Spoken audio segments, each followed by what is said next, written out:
안녕하세요.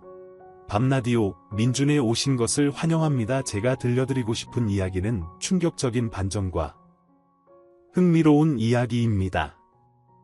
바로 읽어드릴 테니 끝까지 함께해 주시길 바랍니다. 안녕하세요. 저는 평범한 할머니입니다. 그동안 밤라디오 민준의 사연방에서 많은 사연을 들으며 크게 웃기도 하고 울기도 했는데 그 감사한 마음에 저희 이야기를 나누고자 이 글을 적게 되었습니다.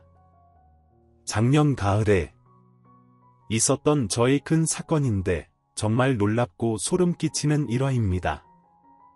제 또래나 자녀가 있는 모든 부모님들이 들어주셨으면 좋겠습니다. 그럼 이야기를 시작할 테니 제 글 솜씨가 부족해도 이해해 주시고 들어주시길 부탁드립니다.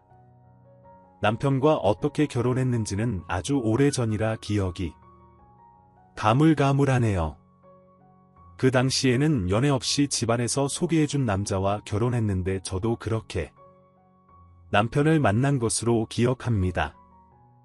그럼에도 불구하고 남편과 저는 다정한 부부로 잘 살았습니다. 저희 둘 다 성실하고 부지런하게 살아서 잘 먹고 살았습니다. 그래서 부부 금슬도 좋아서 아들 넷을 낳았습니다. 막내로 딸을 낳고 싶었는데 전생에 아들을 못 낳은 여자였는지 계속 아들만 나와서 집안이 하루도 조용할 날이 없었습니다. 그렇게 시끌벅적한 아들 넷을 남편과 함께 힘들지만 재미있게 잘 키웠는데 어느 날 남편이 세상을 떠났습니다. 슈퍼에 강도가 들었는데 남편은 남을 돕는 걸 마다하지 않고 강도에게 맞서다가 사고를 당해 그렇게 되었습니다. 경찰에 연락을 받고 아들들을 데리고 병원에 갔는데 수술에 들어가기 전에 이미 숨을 거두고 병원 지하에 있는 영안실로 옮겨졌습니다.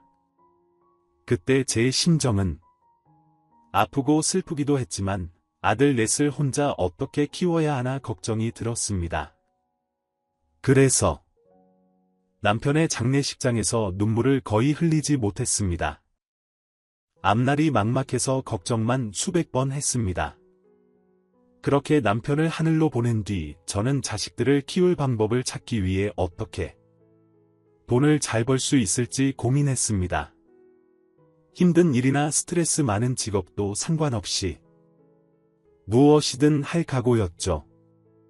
여러 일자리를 알아본 끝에 과거에 공부를 꽤 했던 경험을 살려 과외를 시작하게 되었습니다. 세금을 내지 않고 많은 돈을 벌 수 있는 일을 찾다 보니 혼자 할 수 있는 과외가 제격이더군요. 그래서 부잣집 대저택에 들어가 그들의 자식들을 가르치기 시작했습니다. 저는 입으로 설명하는데 자신이 있었기 때문에 학생들의 성적을 쑥쑥 올려놓았고 소문은 금세 퍼져서 저를 찾는 사람들이 많아졌습니다. 그 덕분에 저는 쪽집게 과외 선생님으로서 부잣집 주머니에서 많은 돈을 벌어들였습니다. 아들 넷을 먹이고 입히고 재우는데 충분했지만 미래를 생각해 과외로만 만족할 수 없겠다고 생각했습니다. 그래서 저희 유명세를 살려 학원 교사로 취직하게 되었습니다. 여러 학원에서 스카우트 제의가 들어왔고 그중 가장 높은 보수를 제안한 학원에 들어가 10년 동안 일했습니다. 그동안 대저택도 사고 아들들에게 해주고 싶은 걸 다 해줄 수 있었죠. 하지만 저는 여기서 멈추지 않고 모은 재산으로 학원을 설립했습니다. 제 이름을 건 국영수 학원이었죠. 저희 유명세는 여전히 높아서 학부모들이 줄을 서서 자식들을 등록시켰습니다. 그래서 2달 만에 수백 명의 학생을 모집하여 설립 비용을 금방 회수했습니다. 진작에 학원을 차렸어야 했나 후회될 정도로 성공적이었죠. 3년 동안 엘리트 선생님들을 모셔와 학원을 운영하면서 엄청난 부를 손에 넣었습니다. 큰아들이 고등학교에 들어갈 무렵 저는 학원이 있는 15층 건물을 인수하는 데 성공했습니다. 다음 해에는 임대료와 학원 수익으로 또 다른 건물을 인수했고, 그 다음 해에도 마찬가지로 진행했습니다. 그래서 아들 넷을 뒷바라지하는데 부족함이 없었습니다. 모두 명문대에 보내고 졸업, 취업, 결혼까지 제 돈으로 지원했습니다. 장성한 자식들이 여우 같은 아내와 토끼 같은 자식을 낳고 잘 사는 모습을 보니 이제는 바쁜 일상에서 벗어나도 되겠다고 생각해 학원에 다른 원장을 두고 저는 건물 임대료를 받으며 편하게 말년을 보냈습니다. 제 며느리들은 하나같이 천사처럼 마음씨 따뜻한 아이들이었습니다. 저에게 말 한마디를 할 때도 얼마나 예쁘게 하는지 딸처럼 느껴진다는 말이 무엇인지 알게 되었습니다. 어머님, 올해 생신 때 저희랑 온천 여행 가시는 게 어때요? 저희 며느리들이 제대로 모실게요. 맞아요. 어머님, 저는 특히 어머님과 함께 여행 가고 싶어요. 저희 엄마가 돌아가시고 어머님을 만나게 되어 얼마나 기쁘고 황송했는지 몰라요. 돌아가신 엄마가 살아 돌아오신 줄 알았어요. 시자질이 아니라 진짜 엄마처럼 다정하고 사랑스럽게 대해주셔서 매 순간이 감동 그 자체였어요. 그러자 나머지 며느리 둘도 비슷하게 제 칭찬을 하며 여행을 가자고 졸랐습니다. 제가 아들 넷만 키워와서 애교를 받아본 적이 없어 그런지 며느리들이 살가운 말을 할 때면 저도 모르게 미소가 나오고 하고 싶지 않은 일도 해주고 싶어지더군요. 그래서 아들들 없이 우리 여자들끼리 온천 여행도 가고 해외여행도 다녀왔습니다. 그렇게 자식들과 손주들을 바라보는 행복 속에 잘 지내고 있던 어느 날, 셋째 며느리와 함께 건강검진을 받으러 갔어요. 저 혼자 가겠다고 했는데 내시경을 하고 나오면 정신이 몽롱해질 수 있다며 셋째 며느리가 저를 집으로 데리러 왔답니다.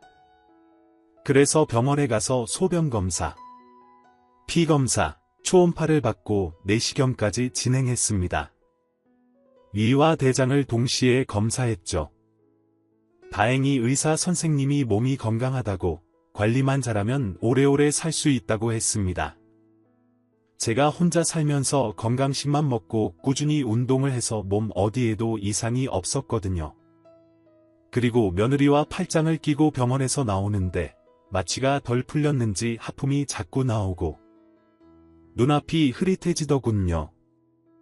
혼자 왔으면 어쩔 뻔했나 싶어 옆에 있는 며느리에게 여러 번 고맙다고 인사했습니다. 그러다 횡단보도에 나란히 섰는데 며느리가 회사에서 전화가 왔다며 몇 걸음 떨어져서 통화를 하더라고요. 그래서 혼자 서 있었는데 누군가 제 등을 툭 치는 바람에 힘없이 앞으로 쓰러지고 말았습니다. 단순히 넘어진 거면 괜찮은데 차들이 쌩쌩 달리던 터라 정신이 혼미해졌어요. 그때 저를 발견하지 못한 운전자가 과속으로 달려오는 순간 반사적으로 몸을 인도로 굴려버렸습니다. 놀라라. 어머님 괜찮으세요? 큰일 날 뻔했어요. 저 미친 운전자는 어떻게 운전하는 건지 모르겠어요. 아니에요. 운전자를 탓할 게 아니에요. 누군가 나를 앞으로 밀었어요. 그래서 내가 넘어졌어요.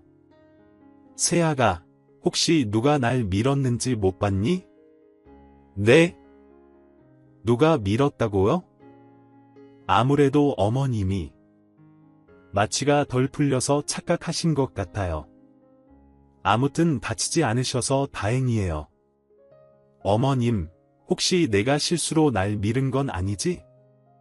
어머님, 제가 그런 짓을 할 리가 없어요. 실수로도 절대 어머님을 밀지 않았어요. 저 억울해요. 아이고, 미안하다. 내가 요즘 정신이 이상해진 모양이다. 세아가, 미안하다. 진심으로 미안해. 사과해 주셔서 괜찮아요. 그래도 앞으로는 괜한 의심하지 말아주세요. 저 정말 섭섭하고 서운해요. 제가 어머님을 얼마나 사랑하는데요. 그래, 고맙구나. 어서 가자. 애미가 맛있는 거 사줄게. 처음에는 며느리가 저를 밀어버린 게 아닌가 의심했었는데 제가 큰 실수를 한 것 같더라고요. 머릿속이 복잡했지만 다행히 다친 곳 없이 집으로 돌아갈 수 있었습니다. 그런데 얼마 뒤에도 비슷한 일이 생겼어요. 이번에는 귀엽고 애교 넘치는 막내 며느리와 함께 목욕탕에 갔는데 미끄러운 바닥을 조심조심 걷고 있었습니다. 그런데 이번에도 누군가 제 등을 민 것 같은 느낌이 들었습니다. 그리고 앞으로 고꾸라져 넘어질 뻔했지만 겨우 힘을 써서 중심을 잡아 바로 섰습니다. 깜짝이야, 이게 무슨 일이야? 하마터면 목욕탕 바닥에 얼굴을 박을 뻔했네. 어머님, 괜찮으세요? 큰일 날 뻔했어요. 많이 미끄럽죠? 그래, 난 괜찮아. 내 덕분에 살았어. 요즘 내가 왜 이러는지 모르겠다. 꼭 뒤에서 누가 날 민 것 같아. 밀다녀? 어머님, 여기 저랑 어머님밖에 없어요. 다른 사람들은 다 탕에 있어요. 설마 제가 어머님을 밀었을 리는 없잖아요. 그렇지, 내가 날 밀진 않았겠지. 어머님, 지금 저를 의심하는 거예요? 어떻게 그런 의심을 하실 수가 있어요? 아니야. 미안하다. 내가 요즘 정신이 나간 것 같아. 지난번에도 혼자 넘어지면서 뒤에서 누가 밀었다고 착각했어. 나이 먹어서 중심을 제대로 못 잡는 것 같구나. 막내, 너를 의심하는 거 절대 아니야. 막내 며느리는 알겠다고 괜찮다고 말하긴 했지만 표정이 밝지 않았습니다. 휴일에 시어머니를 모시고 목욕탕에 갔는데 졸지에 막대먹은 며느리로 취급을 당한 기분을 느꼈으니 저라도 화가 났을 겁니다. 그날 이후로도 여러 번 사고를 당할 뻔한 적이 있었습니다. 혼자 다니다가 중심을 못 잡고 넘어져서 오토바이에 치일 뻔하기도 했고, 둘째 아들과 밥 먹으러 가는 길에 킥보드를 탄 사람 쪽으로 몸이 기울어져 큰 사고를 당할 뻔하기도 했습니다. 그래서 몸에 이상이 있거나 머리에 문제가 있는 거라고 생각하고 병원을 찾아갔습니다. 엑스레이와 CT를 다 찍어봤는데 아주 건강하고 뇌도 청명할 정도로 건강하다고 했습니다. 결국 중심을 제대로 잡지 못한 것은 운동 부족이어서 이를 해결하기 위해 제 건물에 있는 필라테스에 등록했습니다. 허리와 복부를 강화시키는 운동을 많이 하고 하체 운동도 많이 했습니다. 누가 밀어도 넘어지지 않을 만큼 단단하게 만들었습니다. 그 이후로는 어디서도 넘어지지 않고 잘 걸어 다녔고 안전사고도 한 번도 일어나지 않았습니다. 괜히 제 몸이 약해서 그랬던 건데 애먼 며느리를 의심했으니 너무 미안했습니다. 그래서 따로 막내 며느리를 불러 진심 어린 사과를 했고 2번 다시는 그런 말도 안 되는 의심을 하지 않겠다고 약속했습니다. 그렇게 다시는 재수 없이 넘어지는 일 없이 잘 지내고 있었습니다. 얼마 뒤 동창들을 만나러 가서 충격적인 이야기를 친구에게 들었습니다. 동창들과 술을 마시고 2차로 성미라는 친구와 둘이 간단하게 호프를 마시러 갔는데 갑자기 눈물을 펑펑 쏟아내며 가슴속에 응어리를 꺼내더군요.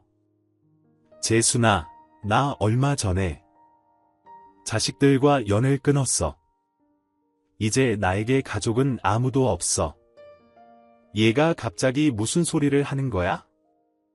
그렇게 끔찍하게 아끼던 자식들과 왜 연을 끊었다는 거야? 왜? 아들, 딸이 서운하게 한 거 있어? 성미야, 원래 자식들은 나이를 먹어도 철부지들이야. 교과서 같은 자식은 세상에 없다더니 정말 서운해서 이러는 거니? 진짜. 영원히 얼굴 보지 않고 살기로 했다고? 도대체 왜 그러는 건데, 그것들이 나를 어미로 본 게 아니라 그냥 돈으로만 봤더라고. 얼마 전에 내가 건강검진을 받고 왔는데 결과가 우편으로 날아왔거든.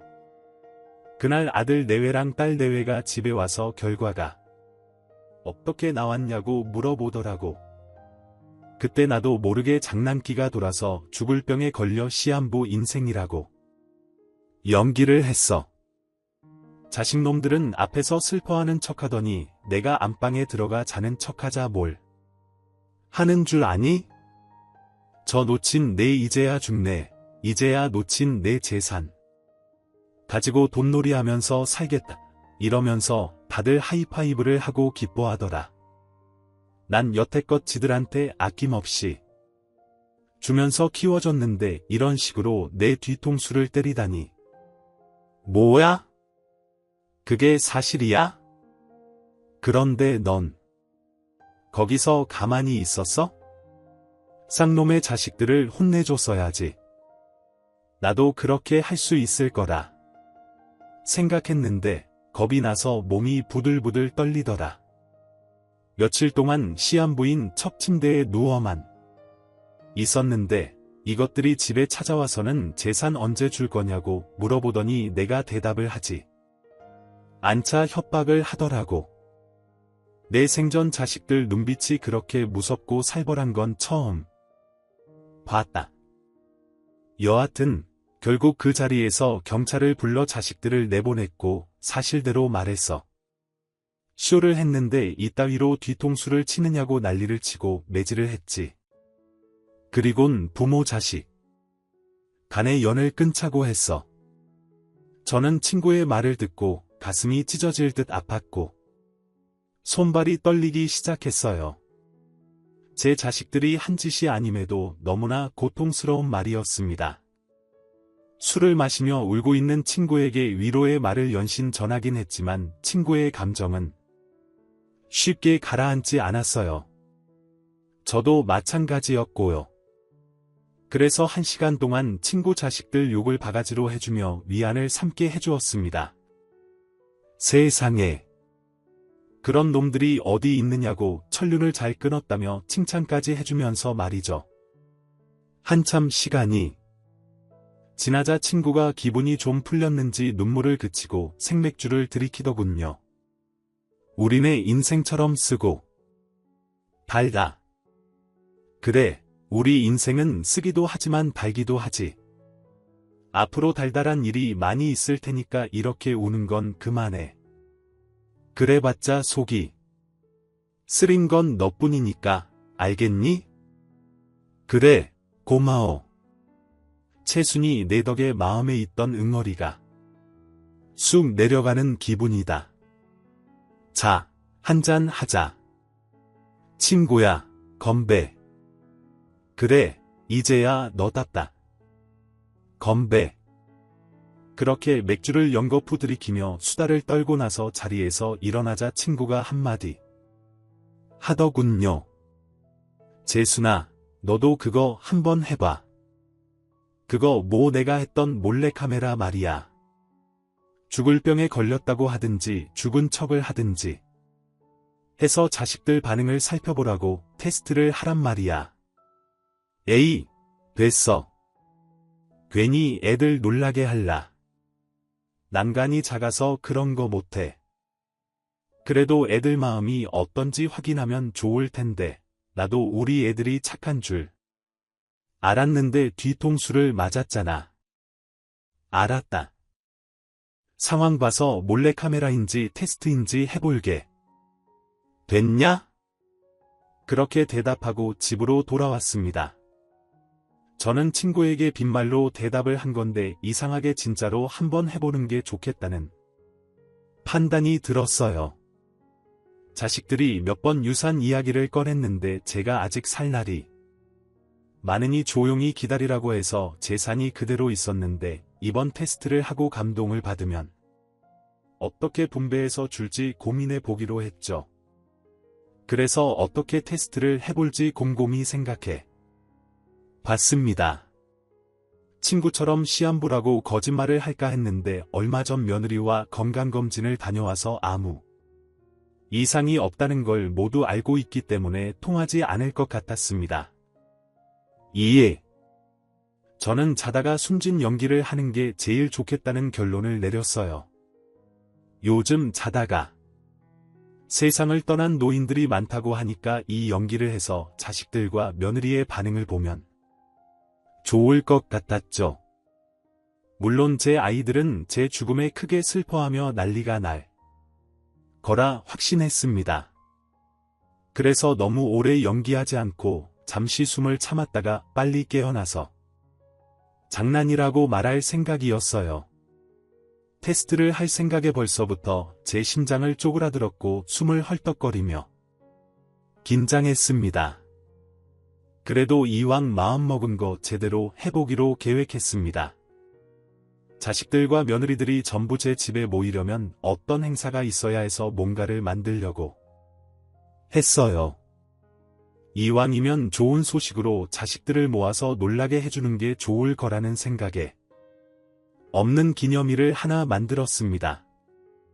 요즘 제가 필라테스를 다니는 걸 모두 알고 있으니 필라테스 강사 자격증을 땄다고 하면 다들 축하해주러 올 것 같다 그걸로 정했네요.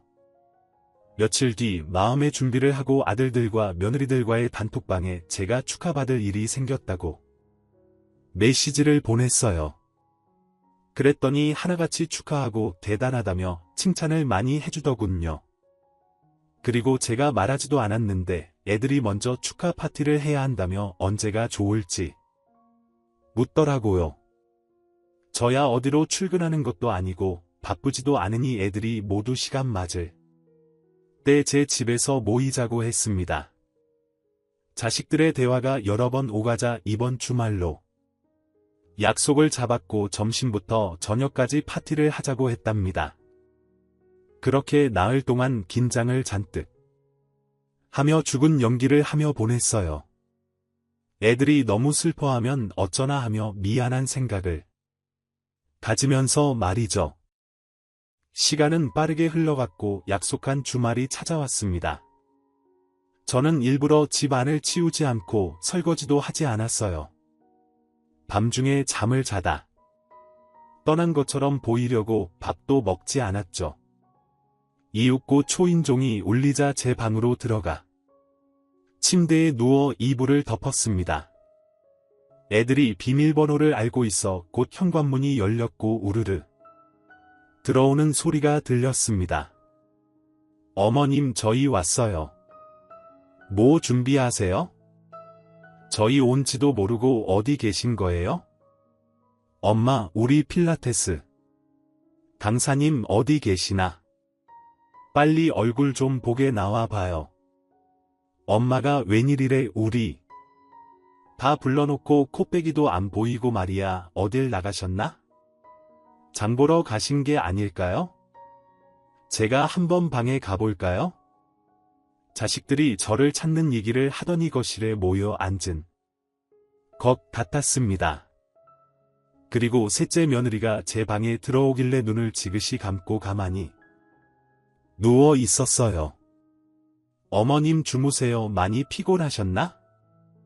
그리곤 문을 닫아주더니 나가더라고요. 잠시 후 제가 잠들어 있는 걸 안 며느리들이 자리에서 일어나더니 잔치상을 차리겠다며 주방에서 분주한 움직임의 소리를 들려주더군요. 냄비 부딪히는 소리, 가스 불 켜는 소리, 그리고 필라테스 강사 자격증을 딴 제가 대단하다는 수다 소리까지 전부 제 귀에 들렸습니다. 저는 절로 미소가 지어지며 이 테스트를 해보나 마나 제가 상상하는 모습이 현실로 될 것 같은 기분이 들었답니다. 2시간이 넘도록 잔치상을 준비하더니 곧 차려져서 모두 한자리에 모인 것 같았어요. 이제 누군가 저를 깨우러 오면 연기를 시작할 생각이었죠. 이윽고 맏며느리가 제 방을 열고 들어왔습니다. 어머님 저희가 잔치상 다 차렸어요. 어서 일어나세요. 큰며느리가 다가오자 숨을 참았어요. 어머님이 이상하네. 어머님 일어나 보세요. 저를 흔들어 깨우자 저는 몸에 힘을 빼고 이리저리 흔들렸습니다. 그랬더니 며느리가 놀랐는지 숨소리가 거칠어졌고 제 코와 입에 손을 가져다 댔어요. 뭐야? 숨을 쉬지 않잖아. 어머님 안 돼요.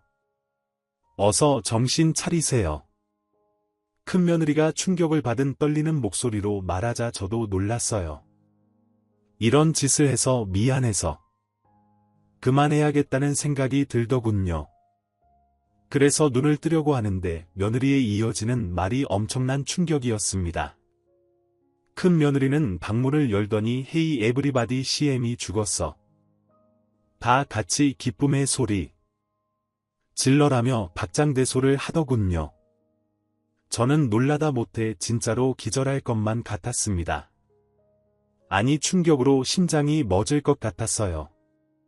큰며느리의 말에 자식들이 어떻게 반응하는지 들으려고 정신을 놓지 않으려고 애썼습니다. 제발 다른 자식들은 다르길 온 마음으로 빌었답니다. 큰며느리가 제가 심장마비로 죽었다며 깔깔대며 웃자 거실에서는 잠시 침묵이 흘렀는데 잠시 후 아들 넷과 며느리 넷이 자리에서 일어나 만세를 부르더군요. 드디어 갔다. 아싸라비아, 콜롬비아 나이스 이제 우린 고생 끝이야. 지긋지긋한 사업은 때려치우고 해외에 나가서 즐겨보자. 우린 이제 해방이 돼. 큰아들의 빌어먹을 미친 소리에 기가 차는데 둘째 아들이 하는 말은 더더욱 미친 소리였습니다. 아이고 놓쳤네. 알아서 죽어줬네. 그동안 우리가 전연을 떨으려고 얼마나 고생이 많았어. 지난번 형수가 도로로 밀어도 살아남았는 데다 인도에서 킥보드를 향해 밀었더니 그것도 피했잖아. 그것뿐만 아니라 얼마 전에 막내 재수씨가 목욕탕에서 밀었는데 놓친 내가 중심을 잘 잡아서 실패했을 땐 다들 아쉬움의 소리를 질렀잖아. 그리고 다른 사람들도 한 번씩 엄마를 골로 보내려고 시도하다가 실패했고 말이야. 그런데 이렇게 알아서 떠나주니 감개가 무량하네. 그동안 저에게 큰 사고가 벌어질 뻔했던 일들이 모두 제 실수가 아닌 자식들의 계획이었던 겁니다. 저는 잠시 며느리를 의심했던 걸 크게 후회하고 미안했는데 모든 게 저를 해치려는 작전이었다는 걸 듣고 나자 부하가 치밀더군요. 너무 억울해서 환장할 것만 같았습니다. 그런데 벌써 일어나서 일을 그르치기에는 안 될 것 같아 어디까지 가는지 계속 들어보기로 했어요. 이번에는 가장 조용하고 그나마 딸처럼 살가웠던 셋째 아들이 말을 이었습니다. 다들 너무하네. 지금 엄마가 돌아가셨는데 희독거리고 웃을 때가 멋지롱. 다들 스파. 저 지긋지긋한 엄마 낯짝을 안 보고 살게 되니 속이 다 시원하네. 평소에 잔소리가 어찌나 심하던지 들을 때마다 역겨워 죽는 줄 알았다니까. 형들 유사는 똑같이 4등분 하는 거 맞지? 지난번에 말 맞췄던 거 까먹었다고 하면 다들 가만 안 둬. 알았어. 자식아. 저 자식은 가만 보면 제일 악독한 놈이라니까. 순진하고 조용한 척은 혼자서 다 하더만 내가 형들 등살에 못 이겨서 구겨져서 조용히 산 거지. 그리고 엄마한테 잔소리 안 들으려고 입을 닫고 산 거야. 그 찢어지는 역겨운 목소리. 듣기 싫어서 말이야. 듣기 거북한 대화는 계속되었습니다. 막내 아들까지 깔깔거리며 제 죽음을 축하하더니 며느리들과 유산을 나눠 가질 생각에 다들 들떠서 춤을 추는 것 같더라고요. 큰아들 놈은 동생들에게 행가래를 쳐달라고 하며 공중을 여러 번 날더군요. 제가 죽은 게 이렇게 기뻐할 일인지 꿈에도 몰랐는데 정말 뒤통수에 옆통수까지 두들겨 맞은 기분이었습니다. 그리곤 큰며느리가 한마디 하더군요. 그러고 보니까 오늘 잔치상을 제대로 차렸네. 시애미가 돼질 줄 알았는지 맛있는 걸 무척 많이 만들었어. 오늘 요리가 잘 된다고 했더니 다 이유가 있던 거라고. 자, 다들 건배해볼까? 잔들 채우고 내가 되었다 하면 여러분들이 잘 되었다라고 하면 됩니다. 되었다. 잘 되셨다. 자식 내과 며느리 된 샴페인을 쨍하고 부딪히고 원샷을 하더군요. 모두가 캬 소리를 내며 잔치상에 올려진 음식을 젓가락을 가져다 대자 문 앞에 서 있는 저를 발견한 큰며느리가 입에 머금은 샴페인을 큰아들 얼굴에 뿜어버리더군요. 어머님 살아계셨어요? 이게 어떻게 된 일이죠? 분명 숨을 쉬지 않았는데 그러자 모든 자식놈들이 저를 향해 시선을 돌리더군요. 멀쩡히 살아있는 제 얼굴을 보고 귀신을 본 것처럼 주둥이에 다들 개거품을 물었습니다. 큰아들은 이 상황을 초양덕스럽게 넘어가려고 시도했습니다. 엄마 주무시고 계셨던 거야. 어서 같이 먹어요. 하도 깊이 주무시길래 안 깨웠어요. 얼른 주인공이 이쪽으로 모셔야겠다. 막내야 자리 내어드리자. 왜 니들 애미가 살아있으니까 좋다 말았느냐. 표정들이 다들 왜 그래? 조금 전까지 기쁨의 소리도 지르고 행가래까지 쳤잖아. 내가 잘 뒤졌다고 건배까지 하고 말이야. 계속해봐. 니들 하는 거 계속 보고 싶으니까 제가 모든 걸 들었다고 말했더니 자식놈들 얼굴에 똥이라도 묻었는지 갖가지 더러운 표정을 짓더군요. 그래서 제가 왜 내가 살아있어서 다들 실망했니? 내가 이런 것들을 낳고 미역국을 처먹고 소처럼 일해서 먹여 살리고 애지중지하게 키우다니 나 자신이 부끄럽다라고 긴 한숨을 섞어서 말해주었답니다. 그러자 큰아들이 아들 며느리들에게 눈치와 손짓을 하며 먼저 제 앞에 무릎을 꿇더군요. 잠시 후 단체로 자세를 고쳐 무릎을 꿇고 일렬로 나란히 제 앞에서 두 손을 모아 빌기 시작했습니다. 엄마 미안해요. 우리가 철이 없어서 미친 짓을 했어요. 진짜 죄송해요. 마음 넓은 엄마가 이해해 주세요. 맞아요. 어머님 저희가 돈에 눈이 멀어 이 같은 실수를 저질렀습니다. 어머님이 유산을 미리 주지 않아서 나쁜 마음을 먹었던 것 같아요. 그리고 사실 다른 자식들도 다 이래요. 다른 돈 있는 집안 사람들도 저희랑 다를 게 없다고요. 그러니까 용서해 주세요. 며느리 주둥이에서 다른 자식들도 이런 생각을 하고 산다는 말을 듣자 어이가 없고 기가 막혔습니다. 원래 이런 식이니 저더러 이해하고 넘어가 달라는 거였죠. 그리고 왜 이런 몰래카메라를 했느냐며 볼멘 소리와 탄식을 하며 저를 탓하더라고요. 그 순간 친구 성미에게 감사한 마음이 들었습니다. 조언대로 테스트를 했기 때문에 자식들의 시커먼 속을 들여보게 되었고 제가 무슨 짓을 당했는지 모두 알게 되었으니까요. 무슨 말을 하고 어떤 행동을 해야 할지 머릿속이 캄캄한데 셋째 아들 녀석이 하는 말을 듣고 나서야 무슨 짓을 벌여야 할지 정확히 알겠더군요. 셋째가 이렇게 말했습니다. 엄마 일이 이렇게 된 거 솔직해집시다. 우리가 엄마한테 받기만 하고 산 게 아니잖아요. 다들 명문대 나오고 사업으로 성공해서 행복하셨잖아요. 물론 사업 자금을 엄마가 대주시긴 했지만요. 그리고 손주들 보는 맛에 만년에 사는 맛을 찾았다고도 했잖아요. 이 정도면 우리도 받을 만큼 돌려준 거 아닙니까?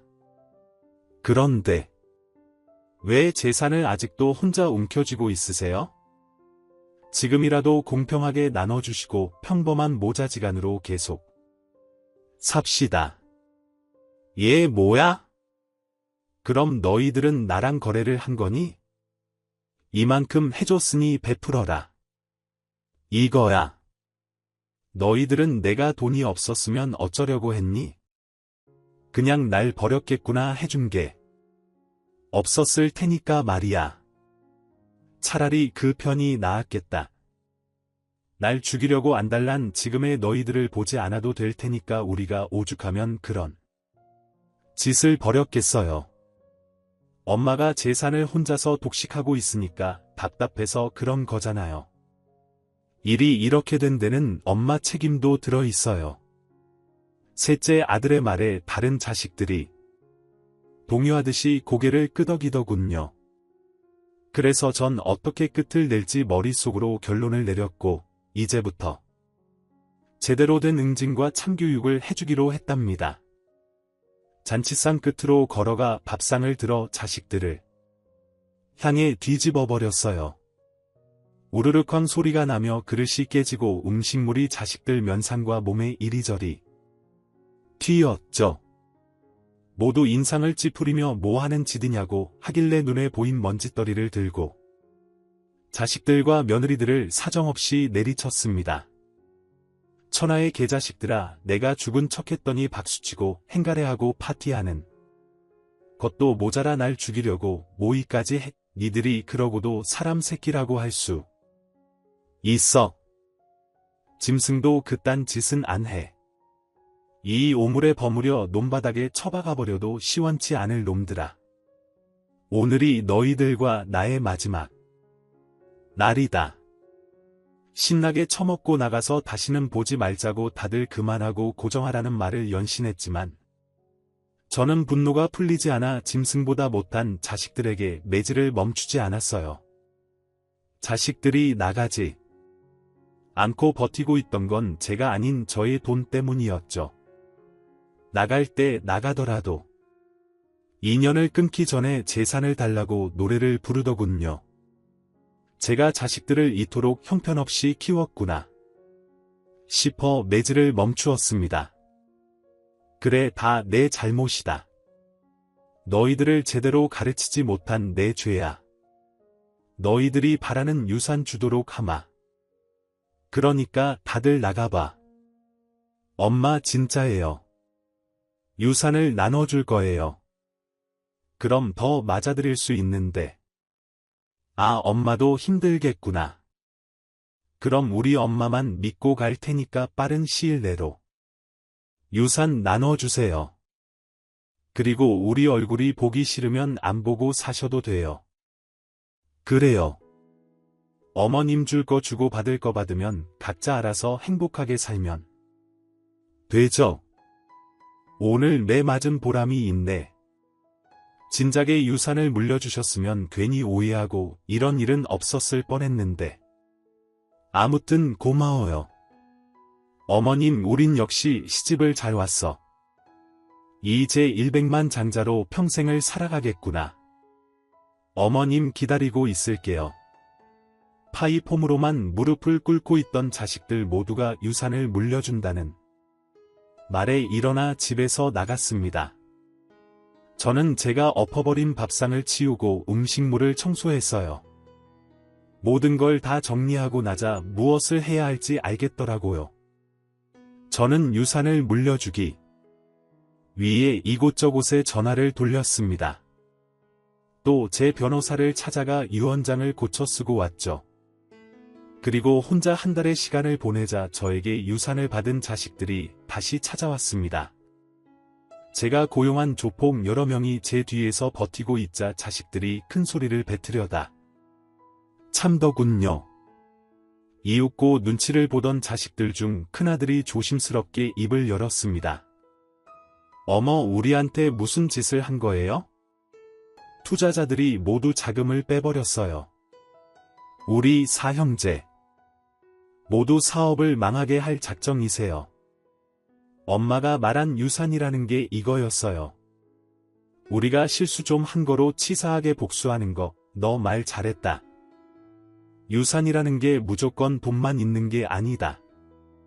참교육과 응징이라는 것도 충분히 유산이 될 수 있다고. 이제부터 너희들 힘으로 살아보라고 내 것을 되돌려받았다. 엄마 투자자 빼간 것도 모자라. 엄마가 터준 거래처들은 왜 끊어버린 거예요? 우리 먹고 사는 거 막을 생각이에요. 지금 당장 매출 나올 걸 막아버리면 어쩌자는 거예요. 내가 끊어버린 거래처가 너희들 밥줄이었니? 그동안 너희들 스스로 개척한 거래처는 하나도 없는 거야.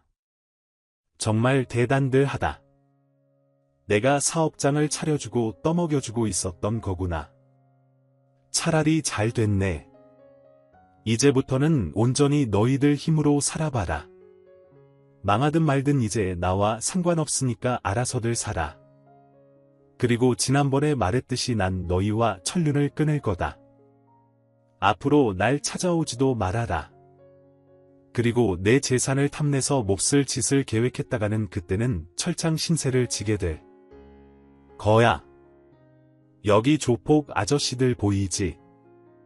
이 사람들이 날 경호하고 너희들을 감시할 거야. 아 참, 내 재산은 모두 기부할 거다. 그러니까 내가 죽어도 장례식장에 찾아오지 말아라.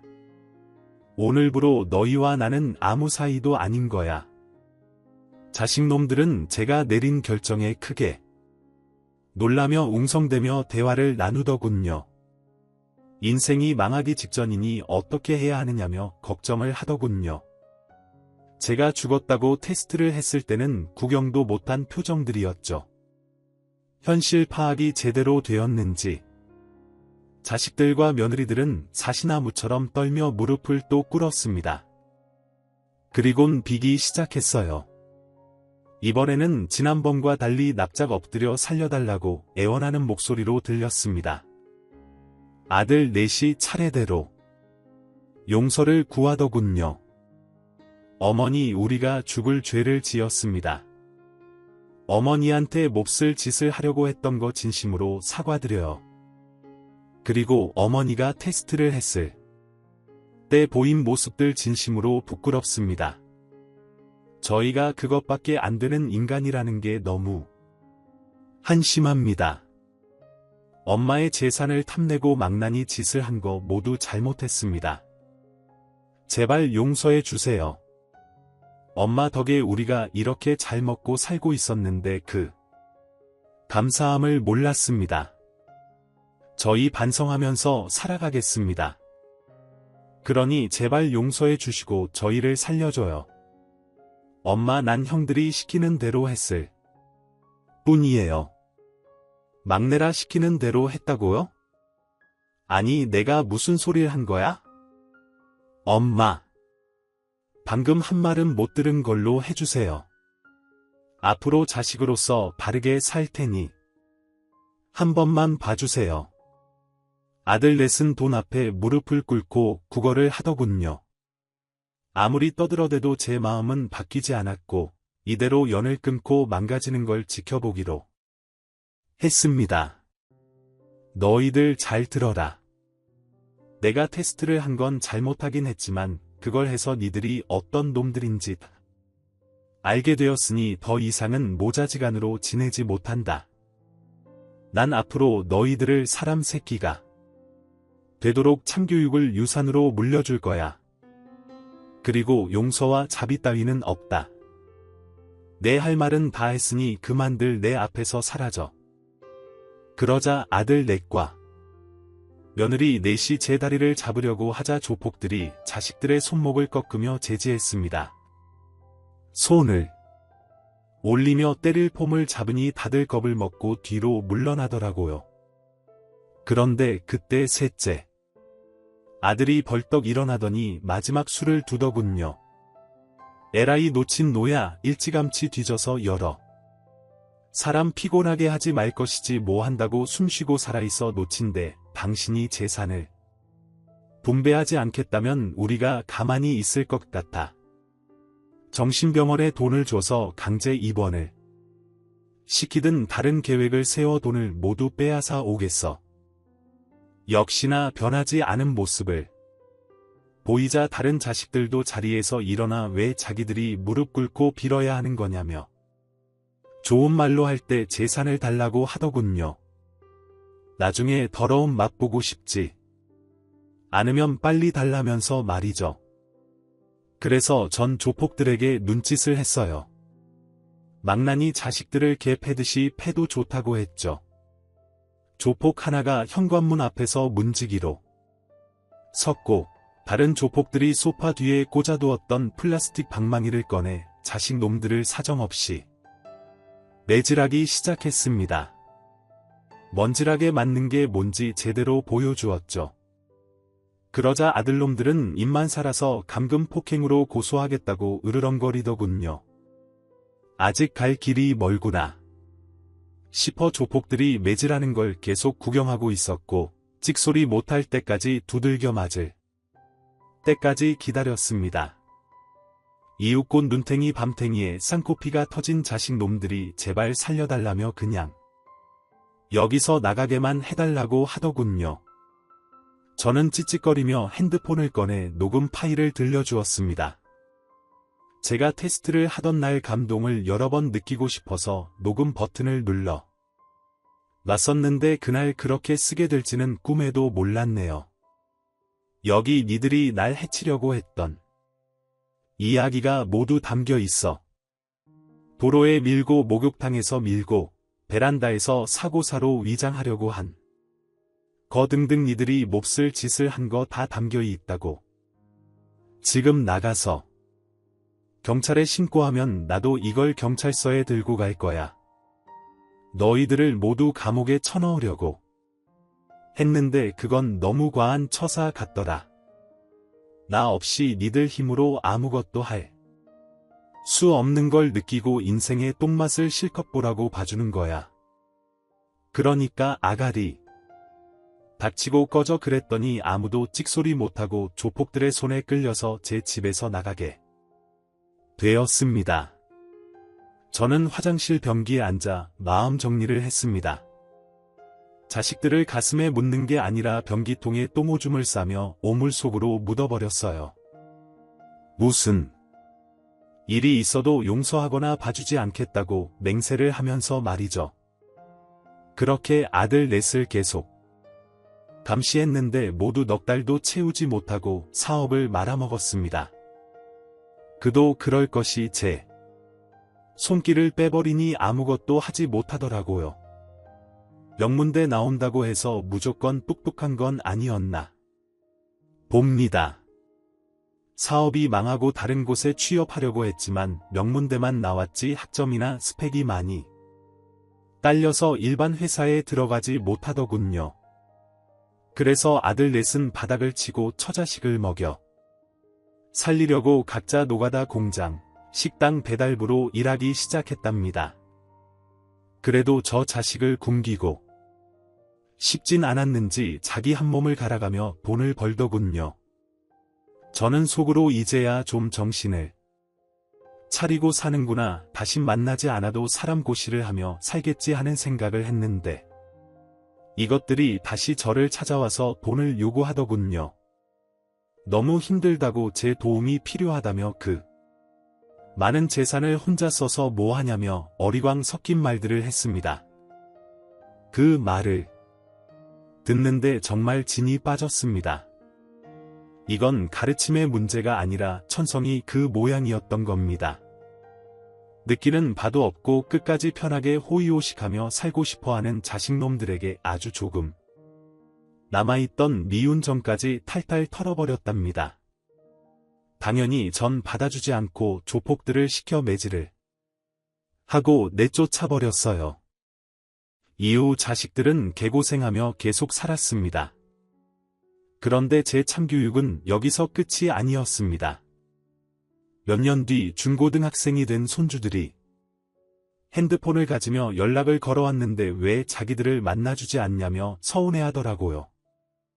그래서 한자리에 불러 모아놓고 자식들과 며느리들이 저에게 한 짓을 말해주었습니다. 녹음해 두었던 음성을 켜고 니들 부모가 이런 인간들이었다는 걸 확실하게 보여주었죠. 이것이 저희 진짜 참교육이자 응징과 복수였습니다. 훗날 자식들에게 똑같이 당하게 해주는 게 마지막이었답니다. 손주들은 충격을 받고 집으로 돌아가게 되었어요. 다들 성인이 되고 어떻게 행동할지는 당장은 모르지만 시간이 흐르면 알게 되겠죠. 그때 손주들이 어떻게 했는지 소식을 들으면 다시 사연을 써서 보내드릴게요. 아, 그리고 저는 현금으로 보유한 재산을 모두 기부했습니다. 보유권의 대부분을 썼고 독거 노인들을 도와드렸어요. 그리고 건물 임대료로 받는 수익을 매달 기부할 생각입니다. 공술의 공수거라고 저희 많은 재산을 아껴뒀다가 뭐 하겠어요? 죽는 그날까지 기부하다가 떠날 계획이랍니다. 여러분, 저 올바른 선택을 한 거 맞죠? 잘했다고 칭찬까지는 아니지만 현명한 결정한 거라 댓글로 한마디씩 달아주시면 진짜 감사할 것 같습니다. 이제 저희 이야기는 여기서 마무리하겠습니다. 모두 평안하시길 바랍니다. 오늘의 사연은 충격으로 시작해 통쾌한 결말로 끝났습니다. 사연이 재미있으셨다면 구독과 좋아요, 알림 설정까지 꼭 눌러주세요. 고마워요. 그리고 안녕.